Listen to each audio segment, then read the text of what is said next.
Hello বন্ধুরা, সবাই কেমন আছো? আমি একটু বেরিয়েছিলাম আমার এক বান্ধবীর বাড়ি। আজকে রাস পূর্ণিমার নেমন্তন্ন ছিল।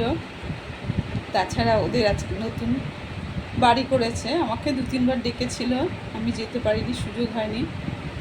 তা আজকে খুব মনটা টানলো, তাড়াতাড়ি আমার ঘরের পুজো হয়ে গেছে, তাই ওর বাড়িতে গেলাম। ওদের 3তলার উপরে মন্দিরে শিব ঠাকুর প্রতিষ্ঠা করেছে, শিবের মূর্তি।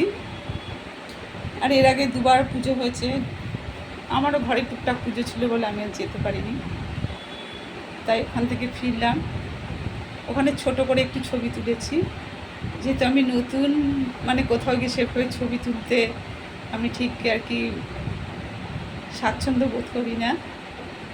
আর ও অ্যাকচুয়ালি আমার স্টুডেন্টের মতনই।